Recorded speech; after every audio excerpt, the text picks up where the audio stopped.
You ever wake up and immediately feel like you're not alone, like something's already in the room, watching? That was me last night. Except the person watching me was me. I've always been a night owl. Insomnia's been my constant companion for years, so I'm used to weird dreams and the occasional bout of sleep paralysis. But nothing could have prepared me for what happened in my tiny one-bedroom apartment. It was a normal night, or so I thought. I brushed my teeth, scrolled through my phone for way too long, and finally dragged myself to bed around 2 a.m. The usual routine. I remember thinking how quiet the building was as I drifted off. 3:17 a.m. That's when it started. My eyes snapped open, and I was instantly aware that something was wrong. The darkness felt heavy, oppressive. At first, I couldn't move. Sleep paralysis, I told myself. It'll pass. But then I heard it. Breathing. Slow and steady. Not mine. I forced myself to sit up, heart pounding. That's when I saw it. A shape, crouched at the edge of my bed. Not a shadow, not a trick of the light. A body. My body. It looked exactly like me. Same ratty pajamas I'd thrown on before bed. Same scar over my left eyebrow from a childhood bike accident. Even the tiny mole on the side of my neck was there. But it wasn't asleep. It was smiling. And then it blinked, mirroring my confused blinking perfectly. It wasn't just mimicking me, it was studying me. The smile was all wrong, too wide, stretched in a way that made my skin crawl. And the eyes, they weren't tired like mine always are. They were hungry. I tried to speak, to scream, anything. But before I could, it spoke first. My voice, but off, distorted. You're still in the dream. I woke up first, and then it started to climb onto the bed. I've never moved so fast in my life. My hand slammed into the bedside lamp, flooding the room with light, and just like that it was gone. Not vanished in a puff of smoke or anything dramatic. It just wasn't there anymore. The silence felt deafening. I sat there, shaking, for what felt like hours. Eventually I forced myself to get up. Check the doors, the windows. Everything was locked, just as I'd left it. But when I passed the hallway mirror, I noticed something. It was fogged up, like someone had just breathed on it. The next few nights were hell. I'd wake up to find my toothbrush wet when I knew I hadn't used it. My phone would be open to apps I didn't remember using. And sometimes, just sometimes, I'd hear a whisper, my voice, but not me, saying, "Wake up," from behind closed doors. Every single night at 3:17 a.m., I'd jolt awake, certain someone was in the room with me. I started to lose it. Was I going crazy? Was this some elaborate prank? I covered every mirror in the apartment except one. That night I set up my phone to record and sat in front of that last mirror, waiting. 3:17 a.m. I looked up, heart in my throat, and there it was, two of me in the reflection, but only one sitting in the chair. The other me, the one that shouldn't exist, blinked. Out of sync with my own movements. I don't remember much after that. The next thing I knew, I was waking up on the floor, confused, disoriented. And then I saw it. My bed was full. Someone was already in it. I was under the covers, eyes closed, looking peaceful. But I was also here on the floor, panicking, stuck outside my own body, unable to wake myself up. A whisper in the dark. My voice, but not mine. You sleep now. I live now. If you wake up and see yourself watching, it's already too late. One of you is dreaming and the other one doesn't want to go back. I don't know how long I've been trapped like this. Days, weeks, time feels wrong, stretched and distorted like that thing's smile. I watch as it lives my life. It goes to work, talks to my friends, all while wearing my face. But it's not quite right. The smile is always a bit too wide, the eyes a bit too alert. Nobody notices, or if they do, they don't say anything. Maybe they think I'm just having a good day. Maybe they're relieved to see me, so energetic for once. If only they knew. I try to warn them. I scream, I plead, I try to knock things over. But I'm less than a ghost. My hands pass through everything. No one hears me, no one sees me except it, the other me. Sometimes, when we're alone, it looks right at me and grins, that too wide grin. "Still here?" it asks in my voice. "You should really get some sleep." I don't sleep anymore. I can't. I'm terrified that if I close my eyes, I'll fade away completely. So I watch. I follow it around, trying to find some weakness, some way to reclaim my life. But it's perfect. It knows everything I know, maybe more. It's me, but better, more confident, more alive. The worst part is the mirrors. Every time we pass one, I see both of us reflected. Me, haggard and fading. It, vibrant and solid. Sometimes I wonder if I'm the reflection now, a pale imitation of myself, slowly disappearing. I've tried to make contact with others like me. Surely I can't be the only one this has happened to. But the city feels empty now, hollow, like everyone else is just a prop in some vast play, and only it and I are real. There are moments when I almost forget. When I watch it laughing with my friends or enjoying a meal, I catch myself smiling too. For a split second it feels like I'm back in my body. But then I try to reach for something, and my hand passes through. The illusion shatters, and I'm back to being this, whatever I am now. I've started to notice things, little inconsistencies.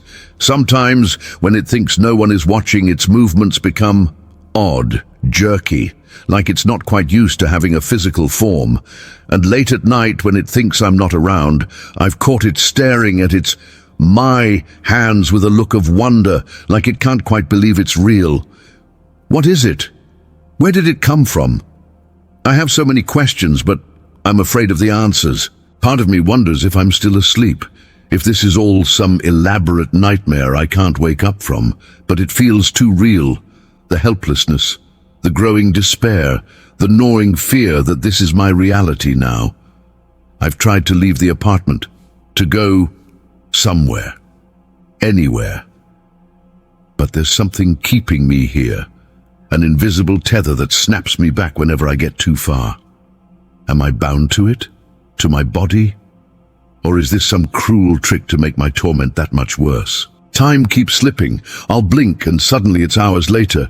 The world outside the window seems to flicker sometimes, like an old TV losing signal. Is reality breaking down? Or am I? There are moments when it looks tired, strained, like maintaining this charade is taking a toll. In those moments, I feel a surge of hope. Maybe it can't keep this up forever. Maybe there's a chance I can reclaim what's mine. But then I catch my reflection, my real reflection, in a window or a puddle. I'm fading, becoming translucent. How long before I disappear completely? I don't know how this story ends. I don't know if I'll ever wake up or if I'll simply cease to exist. All I know is that somewhere out there, wearing my face and living my life, is something that isn't me, and it's hungry for more. So if you wake up one night and see yourself watching from the shadows, run. Because one of you is about to become nothing more than a fading memory. And trust me, you don't want to be on the wrong side of that equation. I blink, trying to focus on the road ahead. The headlights barely cut through the darkness, revealing only a narrow strip of asphalt that seems to stretch on forever. We've been driving for hours, my 3 friends and I, chasing that elusive summer freedom. No destination, just the open road and the promise of adventure. The clock on the dashboard blinks, 2:37 a.m. We should find a place to stop soon. That's when I see it, a narrow dirt path branching off from the highway, disappearing into a thick wall of trees. I slow down, peering into the gloom. "Hey guys, what do you think?" I ask, voice hushed in the quiet car. "Looks like there might be a clearing up ahead. Could be a good spot to crash for the night." There are murmurs of agreement from my half-asleep companions. I pull onto the dirt road, wincing at every bump and rut. The trees press in close, branches scraping against the windows. After what feels like an eternity, we emerge into a small clearing. It's perfect. Flat ground, soft grass, surrounded by towering pines that block out any hint of civilization. I kill the engine, and we're plunged into absolute silence. No crickets, no rustling leaves, just stillness. As we set up our tents, I can't shake a creeping sense of unease. The trees seem too uniform, too perfectly spaced, like they were placed here deliberately, and the stars, they're so bright, but they don't seem to twinkle. Is it just me, Jake whispers, or does this place feel kind of built, like not natural? I force a laugh. You're just tired, man. Come on, let's get some sleep. We gather around a small campfire, the flames casting flickering shadows across unfamiliar faces. Conversation is muted, everyone lost in their own thoughts. One by one, we retreat to our tents. As I drift off, I can't shake the feeling that something is watching us from just beyond the tree line. I wake to silence. Absolute, crushing silence. No birds, no wind, nothing. Unzipping my tent, I step out into a world that's subtly, terrifyingly wrong. The clearing is the same, but the dirt road we came in on is gone. No tire tracks, no disturbed vegetation, just an unbroken wall of trees stretching as far as I can see. Guys, I call out, my voice sounding flat and muffled. Guys, wake up, something's not right. They emerge, rubbing sleep from their eyes. We stand in a tight circle, staring at the alien forest around us. The sky is blue, but somehow off, like the color is a fraction too saturated. The sun feels like it's in the wrong position, casting shadows that don't quite match the time on our watches. Maybe we just got turned around, Sarah suggests, her voice trembling. Let's pick a direction and walk. We're bound to hit a road eventually. We set off, moving in what we hope is a straight line. But after an hour of walking, the trees begin to look familiar. Too familiar. The same knots, the same branch patterns repeating over and over. This is impossible, I mutter, touching a trunk. The bark feels wrong under my fingers. Too smooth, too uniform. It's like the forest is folding in on itself. We push on, desperation growing with each step. But no matter how far we walk, we always end up back in that same clearing, our campsite, our prison. As the day wears on, we become aware of other wrongness. The air feels thick, almost syrupy, sounds are muffled, like we're underwater, and the light, it doesn't change. The sun hangs motionless in the sky, casting the same shadows hour after hour. Night falls suddenly, as if someone flipped a switch. We huddle around our rekindled fire, jumping at every snapping twig. That's when we notice Jake's tent is gone. No signs of struggle, no drag marks, just gone, along with Jake. Jake, Sarah calls out, her voice cracking. Jake, this isn't funny. Silence answers, then faintly from deep in the woods, Jake's voice. Help! Help me! We scramble to our feet, ready to charge into the darkness. But as we listen, the voice changes. It becomes a garbled mess of syllables, then mocking laughter. Why'd you come here? It taunts, no longer Jake's voice at all. You weren't invited. Shadows flit between the trees, but there's no moonlight to cast them. Just starlight that doesn't blink, doesn't move. We press closer together, hearts pounding in unison. As the night wears on, the whispers grow. They come from all directions, a cacophony of familiar voices twisted into something inhuman. We take turns keeping watch, but sleep is impossible. The forest presses in, hungry and patient. Dawn breaks, but brings no relief. We're down to 3 now. Sarah disappeared sometime in the night, silently, leaving only an indent in the grass where she had been sitting. This isn't natural, Tom says, his eyes wild. None of this is real. The trees, the ground, it's all fake. It's watching us, studying us. I want to argue, to cling to some shred of rationality. But I know he's right. We're lab rats in some cosmic experiment, trapped in a maze with no exit. Tom snaps. He starts screaming, raw and primal. The forest answers, a perfect mimicry of his cries echoing from every direction, warping and twisting until it becomes something else entirely. Then, abrupt silence falls once more. We try to mark the passing of time, but our watches are frozen at 4:44 a.m. The stars don't move. The sun doesn't set. We walk and walk, but always end up back where we started. It's as if the very fabric of reality is fraying around us.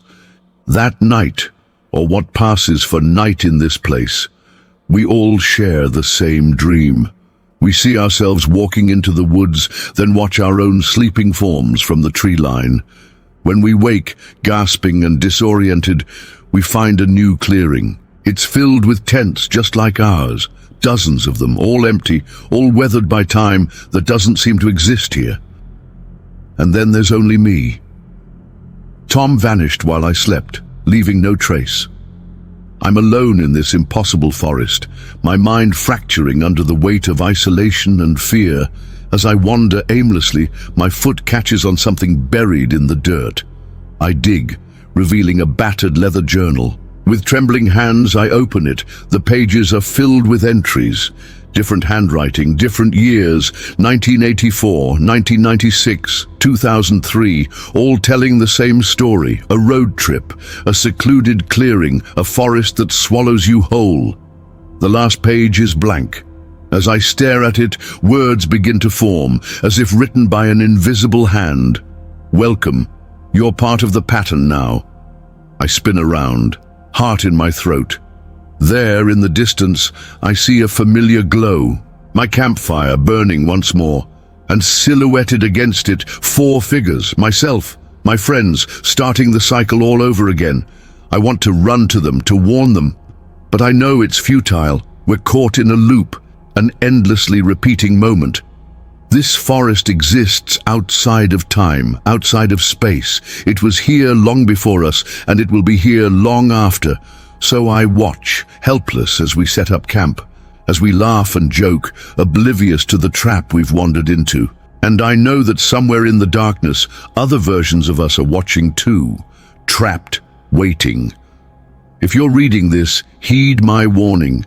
If you find a clearing that's not on any map, keep driving. Some places weren't meant to be found, and if they find you first, you won't ever leave. The forest is always hungry for new stories to add to its collection. Don't let yours become just another whisper in the endless night. It was almost midnight when I heard it. A baby's cry coming from the tree line. I live alone, miles from the nearest neighbor. I should have locked the door, but instead, I grabbed a flashlight. The woods around my cabin have always been a source of comfort. Tall pines stretch endlessly in every direction, their branches swaying gently in the night breeze. Usually the only sounds are the soft hooting of owls or the occasional rustle of small animals in the underbrush. But tonight was different. I've lived out here for years, embracing the solitude. No cell signal reaches this far into the forest. My only connection to the outside world is a finicky satellite internet setup that works when it feels like it. It's peaceful, or at least it was, until that cry shattered the silence. At first I tried to rationalize it. Foxes can sound eerily human sometimes, right? But this was too distinct, too regular. It came in short bursts, then silence, then again. Each time it seemed closer. My mind raced, trying to make sense of it. Was someone playing a recording? But who would be out here, in the middle of nowhere at this hour? I found myself moving towards the door, flashlight in hand. The wooden floorboards creaked beneath my feet, and I winced at how loud they seemed in the quiet night. As I stepped onto the porch, the cool air hit my face. The cry came again, clearer now. It wasn't just crying anymore, it sounded cold, like it was pretending to cry. My feet carried me forward even as my mind screamed to turn back. The beam of my flashlight cut through the darkness, illuminating patches of forest floor and gnarled tree trunks. Shadows danced at the edge of the light, and every snapping twig made me jump. But the crying kept its distance, always just out of reach. I began to suspect I was being led, but I couldn't stop. The forest seemed to close in around me.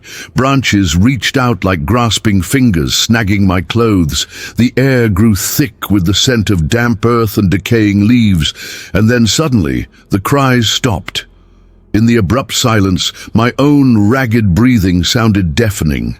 The beam of my flashlight swept across a small clearing, and there, sitting on a moss-covered stump, was a bundle of cloth. It looked like a swaddle, the kind you'd wrap a baby in. My heart pounded as I approached.